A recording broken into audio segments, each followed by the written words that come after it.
Olá, meu nome é Rivaldo. Todos bem? Espero que estejam todos bem e que permaneçam melhor ainda após esse bate-papo de hoje. Nós vamos conversar sobre este tema, aprendendo a se amar. Meu nome é Rivaldo, sou colaborador aqui do Centro Espírita André Luiz, aqui no Guará, em Brasília, e esse é o tema do nosso bate-papo. E começamos aqui por uma citação de Mateus, e diz o seguinte: amarás o teu próximo como a ti mesmo. Mateus capítulo 22, versículos 34 a 40. Mas, para nós aprendermos a amar o próximo, nós precisamos aprender a nos amar, correto? E muitas vezes nós ainda não aprendemos exatamente qual que é o sentido do amor, qual que é a mensagem de Jesus, né, com relação ao amor. Que amor é esse? Nós nos amamos de verdade para poder amar o próximo da mesma maneira? Então, a nossa conversa hoje é sobre isso, né? Então, vamos avançar aqui o slide. E antes de entrarmos propriamente no tema, né, eu convido a todos a fazer uma reflexão, né? É preciso que a gente aborde alguns conceitos para adentrarmos, então, no tema central, né, com propriedade, com melhor entendimento, né? Então, aqui uma pergunta primeiro para a nossa reflexão: nós existimos? Nós existimos de verdade ou vivemos uma realidade controlada, ou vivemos num mundo cuja essa realidade possa ser controlada e nós não tenhamos consciência disso? Existimos de verdade? Então, o que dizem? Em primeiro lugar, René Descartes, um filósofo, que ali no ano de 1637 escreveu esse livro, Discurso do Método, desculpa, e aí, após uma série de reflexões, ele conclui dizendo: eu penso, logo existo. E aí André Luiz nos ensina, na sua obra Evolução em Dois Mundos, né, que nós, a espécie humana, nós temos o pensamento contínuo, né, o que nos diferencia de tudo mais no planeta Terra, dos animais, por exemplo, né? Os animais, eles têm um pensamento descontínuo, e André Luiz faz uma analogia como se fosse uma linha tracejada, né? Já o nosso pensamento, ele é contínuo, então nós pensamos, nós planejamos, nós executamos conforme o nosso planejamento. Então, René Descartes, ele faz essa análise profunda, né, uma análise filosófica profunda nesse livro e conclui: sim, eu penso, ou seja, a raça humana pensa, logo existe, né? É uma realidade objetiva que nós vivemos. E antes dele, bem antes dele, Paulo, o apóstolo, num discurso aos filósofos em Atenas, no século I, né, ele diz o seguinte: pois nele, esse nele aqui é Deus, certo? Nele, Deus, em Deus, vivemos, nos movemos e existimos. Ou seja, sim, nós existimos porque somos criaturas de Deus, né? E estamos envoltos pela presença de Deus. Neles nós vivemos e nós nos movemos. E aí esse movimento também é parte importante aqui da nossa conversa para que a gente possa entender essa questão do amor. Bom, então se nós existimos, por que vivemos? Vamos aprofundar um pouquinho agora a nossa pergunta, né? Por que vivemos então? Ok, nós existimos, agora por que a vida? Por que essa vida presente? Qual o motivo, qual o propósito? Numa conversa de Jesus com Nicodemos, Nicodemos pergunta a Jesus, né, como alcançar, como chegar ao reino de Deus, né? Como entrar no reino de Deus? Aí Jesus responde a ele: em verdade, digo que ninguém pode ver o reino de Deus se não nascer de novo. Esse diálogo foi registrado no Evangelho de João. Nicodemos não compreende, pergunta a Jesus: "Mas como? Será necessário então que o homem adentre novamente o ventre da mãe para nascer de novo?" E Jesus comenta: "Nicodemos, você é um doutor da lei e não sabe dessas coisas?" Ou seja, Jesus estava falando ali da reencarnação, né, da vida eterna do espírito e da necessidade de sucessivas reencarnações para aprimoramento moral, para então, né, ao longo de sucessivas encarnações, aprendizados, evoluir intelectual e moralmente e adentrar finalmente o reino de Deus, né, estar na órbita da unidade divina.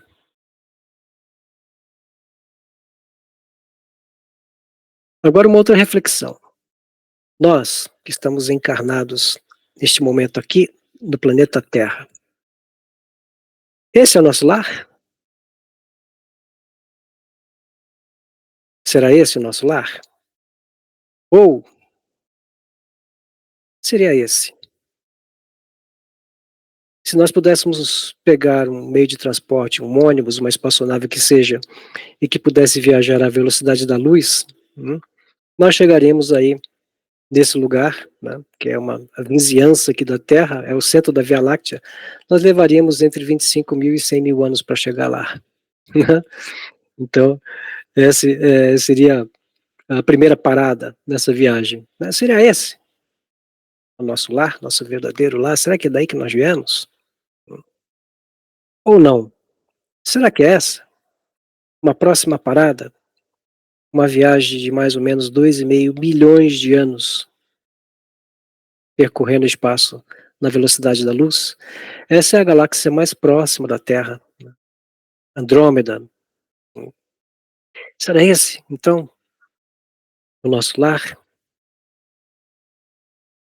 Na verdade, o que Jesus nos fala: há muitas moradas na casa do meu Pai. Novamente, João.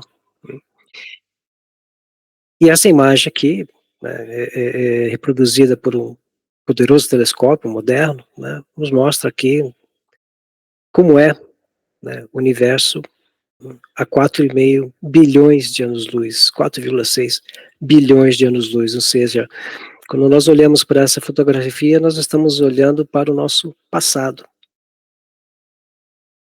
E quando Jesus diz isso, ele diz que nós podemos habitar de acordo com a nossa evolução, um ou mais planetas em nossa jornada, né. Hoje, habitamos o planeta Terra, em nosso passado podemos ter habitado outro planeta, certamente inferior à Terra, porque se nós vamos num progresso, né, o planeta em que nós habitamos deve comportar o grau de avanço moral e intelectual que nós alcançamos.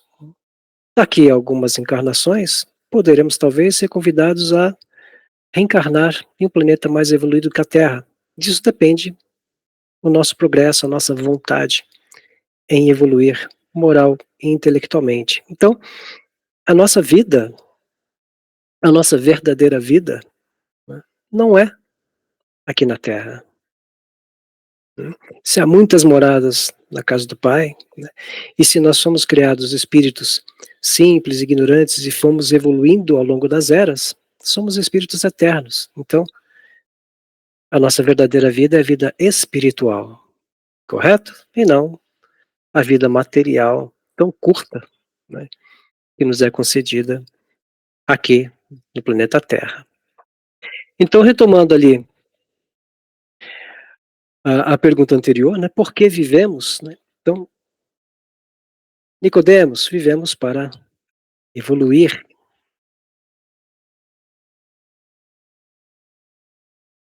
vivemos para fazer os resgates necessários. Ao longo das nossas experiências, nós vamos acumulando acertos, erros, e quanto a esses erros, né, precisamos resgatá-los, precisamos reparar. Então nós vivemos também para fazer resgates, para nos submeter à lei de causa e efeito. Toda causa tem um efeito, né, qualquer que seja. Uma causa boa, um efeito bom. Uma causa ruim, um efeito ruim. Né. Então nós nos submetemos forçosamente a lei do progresso. O determinismo de Deus é o progresso, é a lei do amor universal, o amor da humanidade. E nós estamos fazendo esse progresso progressivamente, né, calmamente, um pouquinho a cada encarnação. Nós vivemos também para cumprir as provas voluntárias. A cada vez que nós retornamos para a erraticidade, após a morte do corpo físico, nós continuamos a trabalhar, continuamos a estudar, somos amparados pelos espíritos protetores e somos, né, amparados e assistidos no nosso planejamento reencarnatório. E ali, no nosso planejamento reencarnatório, nós vamos querer nos submeter voluntariamente a provas, para termos a certeza de que, em algumas questões e alguns temas, nós já evoluímos, já aprendemos. Para ter certeza disso, nos submetemos às provas. Vivemos para nos instruir continuamente. O espírito aprende e tem a necessidade de aprender e de evoluir continuamente. É preciso conhecer muito sobre tudo para que possamos nos aproximar cada vez mais da unidade divina. Evoluímos moralmente a cada encarnação, quando nos submetemos ao crivo da nossa consciência e nos propomos uma mudança de comportamento, de atitude, né? Nós estamos evoluindo moralmente. E a cada encarnação, né, as provas, algumas expiações nos visitam para que a gente consolide esse aprendizado moral e intelectual. E por fim, ao final de muitas e muitas e muitas encarnações, milhões de anos, nós estaremos então orbitando a unidade divina, né, compartilhando a nossa existência com espíritos elevados. Esse é o plano de Deus, e isso que Paulo quis dizer aos filósofos do século I, quando ele fazia os seus discursos, além das coisas que ele nos deixou, um legado maravilhoso em suas cartas, né, para muitas e muitas comunidades daquele tempo. Vamos em frente então. Agora, sobre André Luiz, sobre recomendações de André Luiz. Temos 3 pontos centrais aqui nesse trecho do livro Ação e Reação: caridade, reabilitação e destinos, que André Luiz fala. Desse modo, creio ser mais justo incentivarmos o serviço no bem por meio de todos os recursos ao nosso alcance: a caridade, o estudo nobre, a fé e o bom ânimo, o otimismo e o trabalho, a arte e a meditação construtiva constituem temas renovadores, cujo mérito não será lícito esquecer na reabilitação de nossas ideias e, consequentemente, dos nossos destinos. Ou seja, André Luiz quer dizer que, por meio da caridade, é que nós vamos nos reabilitar. Por que vivemos num mundo de provas e expiações? E por que caminhamos para um mundo de regeneração? Porque, na verdade, nós degeneramos. Porque, na verdade, nós abdicamos do plano maior de orbitar a unidade divina, tiramos Deus do centro do nosso universo e nos colocamos nós mesmos, né, como centro do nosso universo. E aí nós fazemos um falso movimento que nos afasta do plano e, consequentemente, nos afasta de Deus. Então, essa reabilitação permitirá a reabilitação dos nossos destinos na direção da felicidade futura. Mas nem sempre, né, nem sempre a gente segue esse rumo, né? Muitas vezes a gente toma o rumo diferente. E aqui, para exemplificar isso, uma cena do filme O Alto da Compadecida, do fantástico diretor Guilherme Reis, uma obra de Ariano Suassuna, Essa cena aqui, o chefe do cangaço que invade a cidade, né, o Severino, chama o cangaceiro para executar 2 padres, na verdade um bispo e um padre, né. E vejam que, nessa cena, quem assistiu o filme pode perceber que o cangaceiro está ali quase que meio arrependido daquilo que ele está prestes a cometer. Ele comenta: "Nossa, dá um azar danado matar padre", e o padre responde: "Sobretudo para o padre", né. É o fantástico, Ariano Suassuna trazendo, né, na sua obra reflexões sobre as nossas ações e consequência das nossas ações.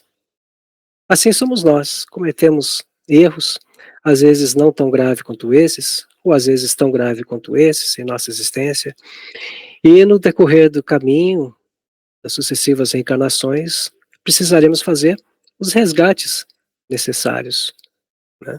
Aqui, o cangaceiro já tem a consciência de que haverá necessidade de um resgate, né, na sua simplicidade de linguagem, ele já percebe isso, né. Então só uma ilustração para a gente descontrair um pouquinho dentro do tema que nós estamos tratando. Seguindo em frente,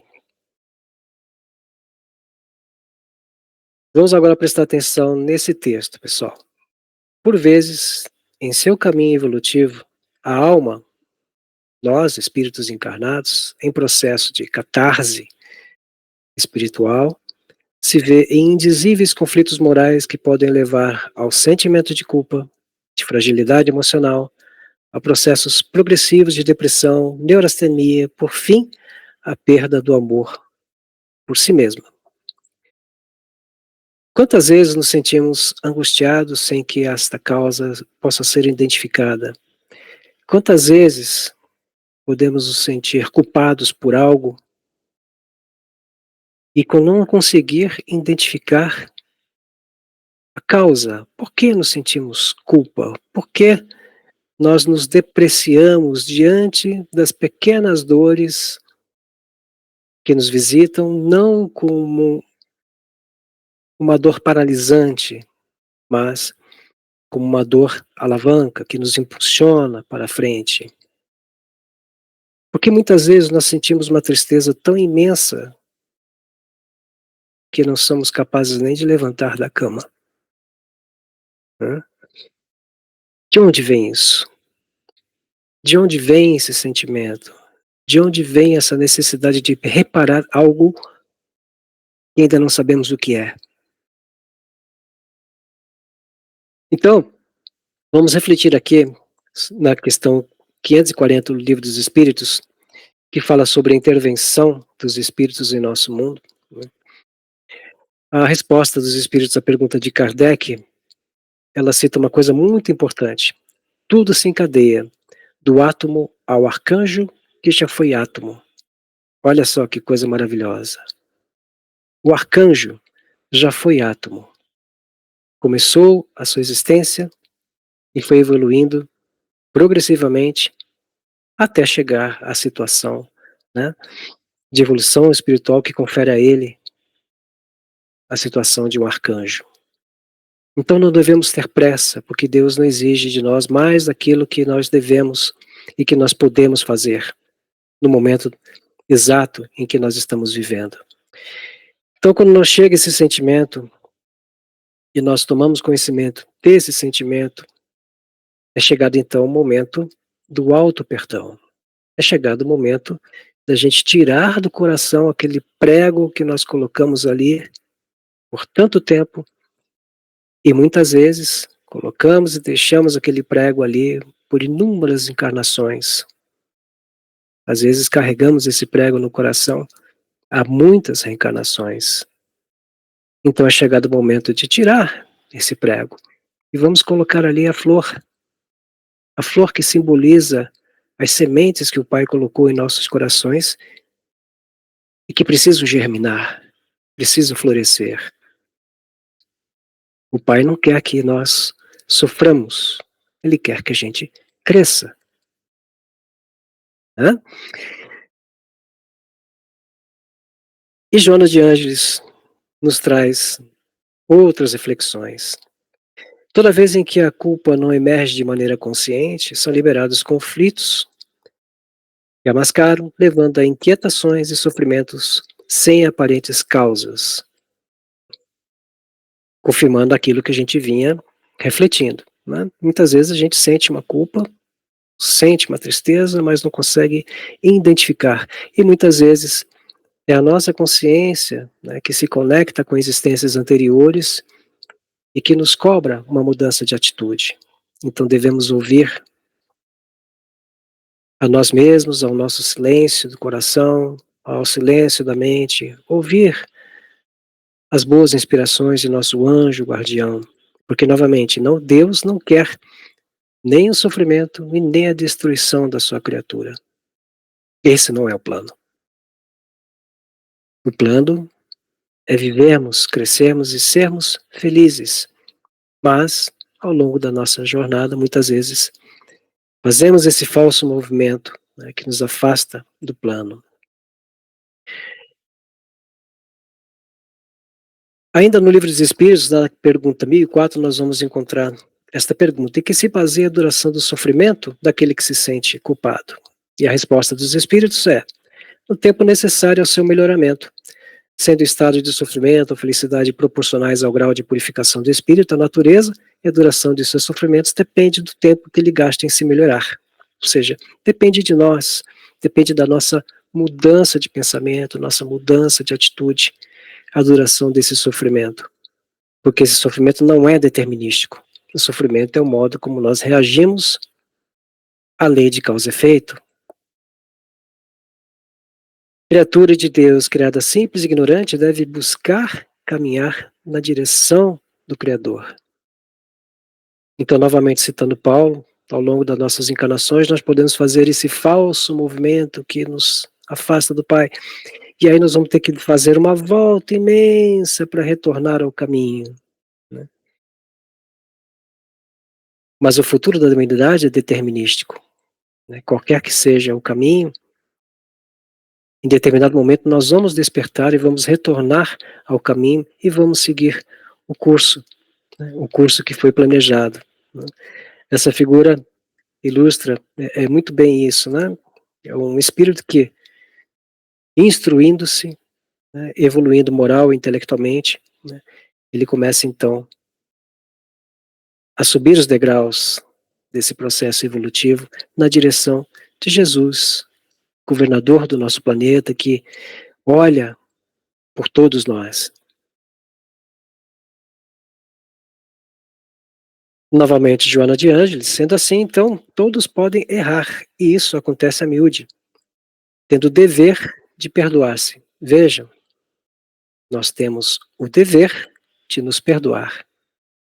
É a caridade para com nós mesmos. É o amor por nós mesmos. E, obviamente, não permanecendo no equívoco. Jesus costumava dizer, ao final das suas curas, né, vai, não peques mais, para que algo pior não te aconteça.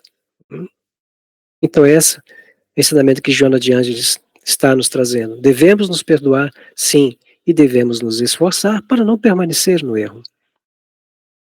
O tempo é que se esforcem para reparar o mal que fizeram. Vamos novamente recordar, né?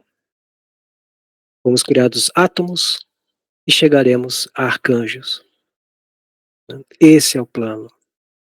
Então, devemos nos amar, devemos nos perdoar e seguir em frente sempre.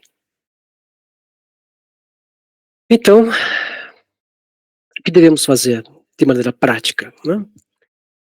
Ser indulgente para com as faltas alheias, agora mesmo, nesse mesmo instante. Não esperar a próxima encarnação. Ah, eu tenho 1 milhão de anos pela frente, então essa encarnação eu vou dar uma relaxada. Jesus, segura aí que eu vou dar uma relaxada aqui. Na próxima eu começo a praticar isso, tá? Não é assim que funciona, né? Porque isso só atrasa o nosso progresso e vai nos causar o sofrimento. Então, ser indulgente para com as faltas alheias, agora mesmo. Devemos lembrar que aquele que julga, né, em última instância, conhece o pensamento de todos nós, os pensamentos secretos de cada coração. Não nos cabe julgar, nem a nós, nem o próximo.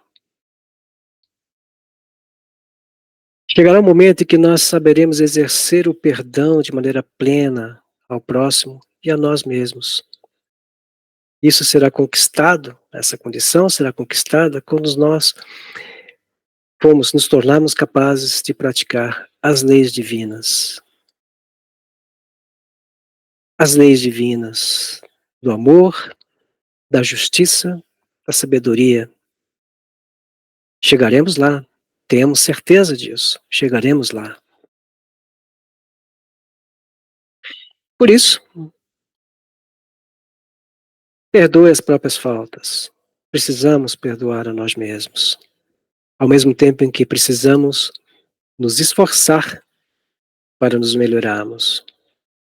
Quando nós caminhamos com o propósito da nossa reforma moral, do nosso progresso moral, nós iluminamos a estrada para tantos outros que caminham ao nosso lado.